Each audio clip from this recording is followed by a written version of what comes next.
আসসালামু আলাইকুম গাইস, সবাই কেমন আছেন? আশা করি সবাই ভালো আছেন। তো আলহামদুলিল্লাহ আমরা আল্লাহর রহমতে অনেক ভালো আছি। তো আজকে ফ্রাইডে ছিল, তো ফ্রাইডেতে আমরা কোথায় গেলাম ওইটা আমি আপনাদের সাথে শেয়ার করব। এবং আজকে আমরা একটি আপনার সমুদ্রের পাড়ে যাচ্ছি, আর যেটি হচ্ছে আমি ফার্স্ট টাইমও গিয়েছিলাম কাতারে যখন আসছিলাম। তো কাতারের মধ্যে সব থেকে ভালো একটা আপনার বিচ হচ্ছে সিলেন বিচ, যেটা আপনার হোম সাইডের পাশে, যেটাকে হোম সাইডও বলা হয়। তো আমরা প্রথমে এখানে আসছি, এখান থেকে আপনার সুমন ভাইয়া এবং তার ওয়াইফ তাদের সাথে দেখা করতে, এবং তাদের সাথে আমরা একসাথেই রওনা দিব। তো তারাও এখানে আসছে এবং ওয়ারিশার আব্বু তাদের সাথে দেখা করতে গিয়েছিল, এবং এখান থেকে আমরা এখন রওনা দিব। এটা এখানে পাশে ছিল পেট্রোল পাম্প।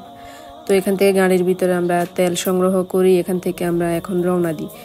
তো আসলে সিলেন বিচ সম্পর্কে আমি আপনাদেরকে জানাবো যখন আমি ওইখানে যাব, এবং তখন আমি আপনাদেরকে বিস্তারিত বলবো।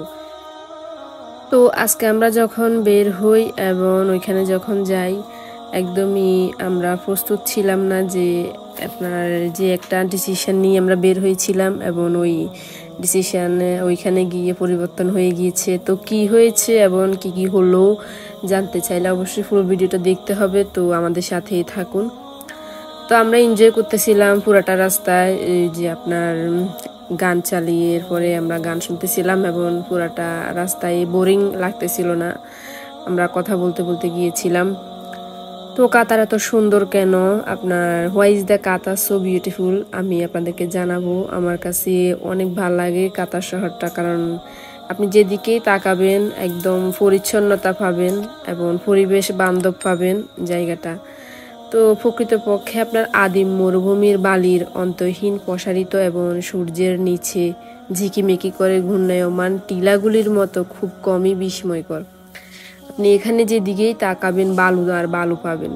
এটা হচ্ছে মরুভূমি এবং আরব দেশ, এই কারণে এখানে আপনি যেদিকেই তাকাবেন আপনার টিলা পাবেন এবং সমুদ্র, এবং এই আপনার বালুগুলো দিয়ে তারা তাদের এই আরব আমিরাতে যে বড় বড় বিল্ডিং, এরপরে অনেক যে জায়গাগুলো রয়েছে সৌন্দর্যপূর্ণ, ওরা কোটি কোটি টাকা এখানে খরচ করে এই জায়গাগুলো তৈরি করেছে।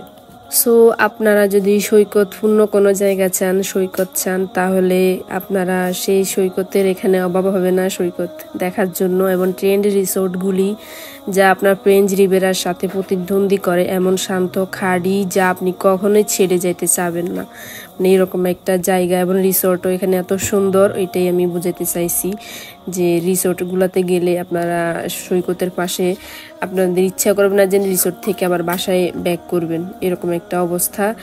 আপনারা কাতারে না আসলেই বুঝবেন না, এবং যারা কাতারে আছে অবশ্যই তারা গিয়েছে এবং রিসোর্টে গিয়েও তারা থেকেছে, আর যাদের এফোর্ড করার সামর্থ্য আছে তারাই পেরেছে। আরেকটা জিনিস আমি আপনাদেরকে জানিয়ে দিতে চাই, যেটা হচ্ছে আপনারা যারা কাতারে আসবেন এবং দোহায় আসবেন, এবং দোহার মধ্যে আপনার অনেক কিছুই নিষিদ্ধ থাকে। তো কি কি নিষিদ্ধ আমি ওইটাই আপনাদেরকে জানাবো, কোনটা বেআইনি আপনারা করতে পারবেন না। আর বেআইনির মধ্যে হচ্ছে আপনার পর্নোগ্রাফি এবং শুয়োরের মাংসের পণ্য যেটা বিক্রি করা হয়, শুয়োরের মাংসের পণ্য, এটা বেআইনি। এরপরে অ্যালকোহল মানে মদ যেটাকে আমরা বলি, ওইটাও হচ্ছে বেআইনি। এরপরে আরো অনেক জিনিস রয়েছে, সেগুলো হচ্ছে যেগুলো অ্যালাউ না, যেগুলো ইল্লিগ্যাল বলা যেতে পারে, যেটা হচ্ছে আপনার কাতারে ইসলামের সাথে সম্পর্কিত বিষয়গুলি ছাড়া আপনার নিয়ে আসা, এবং সরকারি ভবন বা সামরিক স্থানের ছবি, এরপরে অনুমতি ছাড়াই স্থানীয় লোকজনের অথবা বিশেষ করে মহিলাদের ছবি তোলা, এগুলো আপনার দোহাতে নিষিদ্ধ যতটুকু আমি জানি। তারপর আমরা অনেকে বুঝি না, অনেকে করে ফেলি, বাট এটা করবেন না, অনেক সময় এটাতে সমস্যা হয়ে যায়। তো আমার হাজব্যান্ড আমাকে সবসময় নিষেধ করে, আমি যেখানে যাই তুমি ভিডিও করো, কোনো সমস্যা নেই, বাট মানুষের ভিডিও করিও না। অনেক সময় অনেকে এগুলো পছন্দ করে না, তো অনেক সময় আমি সেটা মেনটেন করার চেষ্টা করি। তো আপনারাও ওইটাই করবেন আপুরা যদি আসেন। এখানে আপনার সিলেন বিচে যাওয়ার সময় আমার হাজব্যান্ড আমাকে দেখাচ্ছিল যে দেখো এখান থেকে ওরা আপনার পেট্রোলিয়াম গ্যাস, প্রাকৃতিক গ্যাস, আপনার তেলের খনি পেয়েছিল, এবং এখান থেকে তারা ধনী দেশ কাতার। তো কাতারের মানুষ এত ধনী কেন আমি আপনাদেরকে জানাই, কারণ কাতারের মানুষ ধনী হওয়ার একটাই কারণ পেট্রোলিয়াম এবং প্রাকৃতিক গ্যাস হলো কাতারের অর্থনীতির ভিত্তি এবং মোট সরকারি রাজস্বের 70%-এর বেশি এবং মোট দেশীয় পণ্যের 60% এবং এর বেশি রপ্তানি ও আয়ের প্রায় 85%-এর জন্য দায়ী। কাতারের বিশ্বের তৃতীয় বৃহত্তম প্রমাণিত প্রাকৃতিক গ্যাসের রিজার্ভ রয়েছে এবং প্রাকৃতিক গ্যাসের তৃতীয় বৃহত্তম রপ্তানিকারক আপনার কান্ট্রি হচ্ছে কাতার। তো এই জন্যই কাতার ধনী দেশ এবং কাতারে এরপরে আপনার যত দিন যাচ্ছে ফিউচারে কাতার আরও উন্নত করতেছে, কারণ এই জন্যই কাতার হচ্ছে ধনী দেশ। আর এই ধনী দেশ হওয়ার কারণে মানুষ এখানে এসে ভিড় করে এবং এখানে এসে মানুষ আপনার ফ্যামিলি বিষয় আপনার এনজয় করতে পারে এবং কাতার অনেক সুযোগ সুবিধা দিচ্ছে, যে অনেক বাংলাদেশিদেরও অনেক সুযোগ সুবিধা দিয়েছে বলা যেতে পারে, অন্যান্য দেশও দিচ্ছে, বাট কাতারে অনেক মানুষ হায়াতে আসছে আপনারা সবাই জানেন, কারণ সুবিধা পেয়েছে এজন্যই কাতারে আসছে, ফ্যামিলি নিয়ে আসতে পারছে হায়ার মাধ্যমে। তো বলা যেতে পারে কাতারের সবচেয়ে বিলাসবহুল শহর কি। আর ইতিমধ্যে কথা বলতে বলতে আমি চলে আসছি সিলেন বিচে। তো আপনাদেরকে সিলেন বিচটাই দেখাই, আমি গল্প পরে করব অন্য আরেকটা ভিডিওতে আপনাদেরকে জানাবো। তো এখন আমি আপনাদেরকে জানাবো সিলেন বিচ নিয়ে। তো সিলেন বিচে আপনার যে সিলেন বিচ না যে কোনো বিচে গেলে আপনাদের অনেক কিছু মেনটেন করতে হয়, যে আপনার পোশাক আশাক নিয়ে আপনার অনেক রুলস থাকে যেটা আপনারা মেনটেন করে চলতে হবে। আপনার দোহা কাতার হচ্ছে সবচেয়ে আপনার বিলাসবহুল শহর, যেটা আমি বলতে চেয়েছিলাম। আপনার আরবীয় আতিথেয়তার উষ্ণতার সাথে আধুনিকতার সংমিশ্রণে দ্রুত বিলাসের আলোক বার্তা হয়ে উঠেছে দোহা কাতার। তো শহরটি দর্শকদের একটি অত্যাধুনিক অভিজ্ঞতা প্রদান করে, বা আপনার যা বিশ্বমানের আবাসনের সাথে সূক্ষ্ম ডাইনিং বিকল্প সমন্বয় করে।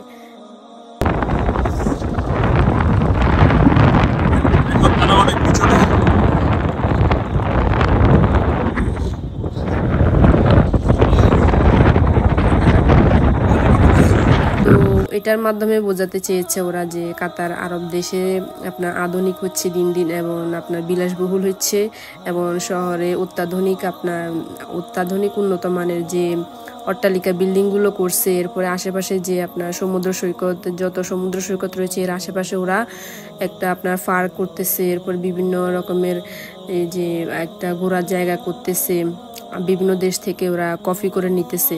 তো দেখেন এখানে একটা ছেলে গড়াগড়ি খাচ্ছিল আপনার মরুভূমির মধ্যে, মানে আমরা তো উঠতে শেষ, আমরা উঠতে পারতেছিলাম না, আমি আর ভাবি আমরা উঠতে পারতেছিলাম না, কারণ অনেকেই যে কষ্ট ছিল। অবশেষে আসলেন তারা।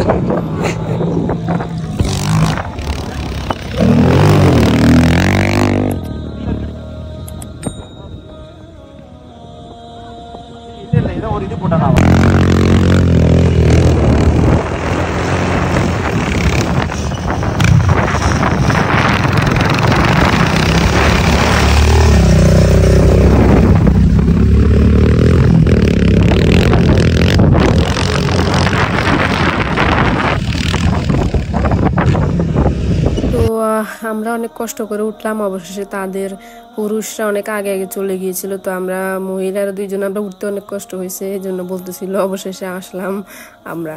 তো সিলেন বিচটা আপনার কোথায় এখন আমি ওইটাই জানাবো। সিলেন বিচটা হচ্ছে মেসাইদ শহর আপনার, যেটা কাতারের দক্ষিণ অংশে অবস্থিত। সিলাইন বিচ এবং রিসোর্টও রয়েছে মেসাইদ সিটির মাধ্যমে আপনার সহজেই অ্যাক্সেসযোগ্য করে দোহা হামাদ আন্তর্জাতিক বিমানবন্দর থেকে মাত্র 35 মিনিটের ড্রাইভ এবং সিটি সেন্টার দোহা থেকে 40 মিনিটের দূরত্বে। এবং যারা আইন খালেদ রয়েছেন, আমি তো বেসিক্যালি আইন খালেদ থাকি, তো আইন খালেদ থেকে আমার যেতে প্রায় আপনার 1 ঘন্টা লেগেছে। তো এটা অনেক দূরের পথ, আপনারা চেষ্টা করবেন। আমরা একটু দেরি করে গিয়েছি, আমরা বের হয়েছি 3টার দিকে, প্রায় 3:30টার দিকে বের হয়েছি। তারপরেও কিন্তু আমরা গিয়ে পৌঁছাতে প্রায় সন্ধ্যা হয়ে গিয়েছে, 5টা বেজে গিয়েছে। তো এই জন্য আমি আপনাদেরকে সাজেস্ট করবো, আপুরা ভালো ছবি যদি তুলতে চান তাহলে আপনারা আগে করে বের হয়ে যাবেন। 2টার দিকে বের হয়ে গেলে আপনারা ওইখানে গিয়ে পৌঁছাবেন 3টার দিকে। তো ওইখানে যে একটা আলো থাকবে, রোদ থাকবে, ছবি তুলতে আপনাদের ভালো লাগবে এবং ছবি কোয়ালিটিও অনেক ভালো আসবে। তো এটা আমরা সবসময় ভুলটাই করি, কারণ আমরা খাবার খেতে খেতে আমরা রেডি হতে হতে আমাদের অনেক লেট হয়ে যায়, আমরা দেরি করে বের হই। আপনার সমস্যা হচ্ছে এটা। তো আপনারা বের হলে তাড়াতাড়ি বের হবেন, তাহলে যে একটা আবহাওয়া এবং সানসেট আপনার ওইটা দেখতে পারবেন। দেখেন কতটা সুন্দর লাগতেছিল যে যখন সূর্যটা ডুবতেছিল আর আমি সূর্যের সাথে মজা করতেছিলাম, সূর্যটা অনেক অনেক ভালো লাগতেছিল। আল্লাহ সৃষ্টি কতটা সুন্দর ওইটা দেখে অবাক হচ্ছিলাম আর চিন্তা করতেছিলাম আল্লাহ কত, জানি না আল্লাহ কত এটা সুন্দর হবে। তো ইনশাল্লাহ আশা করি আল্লাহ সবাইকে ভালো রাখুক, এটাই আল্লাহর কাছে কামনা করি। তো আপুরা এরপরে আপনার সিলেন বিচে কে কে গিয়েছেন আমাকে জানাবেন কমেন্ট বক্সে, কোন কোন আপুরা গিয়েছেন সিলেন বিচে। সো আপুরা অনেকে জানতে চাইবেন সিলেন বিচ কি আপনার বিনামূল্যে প্রবেশ করতে হয়? হ্যাঁ আপুরা, বিনামূল্যে আপনারা এখানে যেতে পারবেন। তো আপনারা দোহা সমুদ্র সৈকতে আসলে একটা জিনিস মেনটেন করবেন, যেটা শিষ্টাচার বলা হয়। দোহা সমুদ্র সৈকতের নিয়ম রয়েছে কিছু, আর নিয়মদের মধ্যে হচ্ছে মহিলাদের প্রকাশ্যে চলাফেরা করার সময় তাদের কনুই এবং হাঁটু ঢেকে রাখা উচিত। তাই একটি সরং এবং একটি দীর্ঘ হাতাটি টি শার্ট বহন করবেন, এবং একমাত্র সমুদ্র সৈকত যেখানে বিকিনি একেবারে নিষিদ্ধ, মানে কাতারের মধ্যে অবশ্যই বিকিনি নিষিদ্ধ, তারপরেও অনেকেই আইন না মেনে চলে যায়। তো এগুলো হচ্ছে বাইরের কান্ট্রির মেয়েরা যারা উশৃঙ্খলভাবে চলাফেরা করে। তো আল্লাহ সবাইকে হেদায়েত দান করুক, এটাই বলবো আমি, এবং সবাইকে আমি আমার কথা বলতেছি, আমাকে আল্লাহ আরও হেদায়েত দান করুক এবং তাদেরকেও দান করুক। তো এটা আমি ওদের একটা ওয়েবসাইটেই পেয়েছিলাম যে কাতারের সমুদ্র সৈকতে নাকি যে মেয়েদের কোনোই দেখানো এবং হাঁটু ঢেকে রাখা, ছেলেদের হাঁটু ঢেকে রাখা, এটা আপনার ওরা নিজেরাই বলে। ছেলেদেরটা এতটা ম্যাটার করে না, বাট মেয়েদেরটা একটু বেশি। তো আমরা এখানে অনেক সময় কাটালাম, এখানে আপনার অনেক ভাল লাগলো এই সিলেন বিচে। যেহেতু আমি আগেও এখানে এসেছি, তো আগে একরকম লাগছে, এখন আরেক রকম মজা লাগতেছে। তো আমি আপনাদেরকে আগেও বলছি যে আমরা এখানে এসে একটা জিনিস করতে পারি না, সেটা হলো গোসল করতে পারি নাই। আমার হাজবেন্ড বলছিল আপনার সিলেন বিচে এসে নাকি সবাই গোসল করে, আর আমরা আগের বারও এসে তখন গোসল করতে পারি নাই। তো এই জন্য একটা আফসোস, আর গোসলের জন্যই করতে পারি নাই। ওই দিন অনেক ঠান্ডা ছিল, অনেক বাতাস ছিল, যেটা বলার বাহিরে অসম্ভব। আমরা কাপড় নিয়ে গিয়েছিলাম, বাট গোসল করাটা আমাদের হয় নাই। তো সিলেন বিচ রিসোর্ট, আপনারা যদি রিসোর্টে থাকতে চান, রিসোর্ট আপনার চেক ইন করার সময় আপনারা সিলেন বিচে যদি রিসোর্টে থাকার থাকে, তাহলে একটি মুরওয়াব রিসোর্ট আল ওয়াকরা বিকাল 3টা থেকে রাত 9টা প্রারম্ভিক চেক ইন প্রাপ্যতা সাপেক্ষে, এবং আপনি এটির জন্য হোটেলের সাথে সরাসরি সংযোগ করতে পারেন। আর সিলেন বিচ থেকে স্ট্যান্ডার্ড চেক আউট একটি মুরওয়া রিসোর্ট আল ওয়াকরা 6টা থেকে 12টা পর্যন্ত রাত।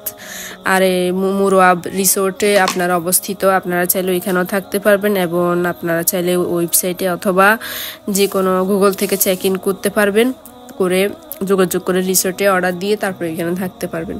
তো আমরা এখানে এসে আপুরা অনেকে হয়তো আসেন, অনেকে বলেন এখানে ওয়াশরুমে যাবেন, তো ওয়াশরুমটা কোথায় ওইটাও দেখাই দিচ্ছি। ওইটা আপনার পাশে দিয়ে একটু হেঁটে যেতে হবে। এখানে ওয়াশরুমেরও কিন্তু সুবিধা রয়েছে সিলেন বিচে। তো এরপরে আমার ওয়ারিশা আর সীতামণি দুইজনে খেলতেছিল, দুজনে বালু দিয়ে পাহাড় বানাচ্ছিল, দুষ্টামি করতেছিল।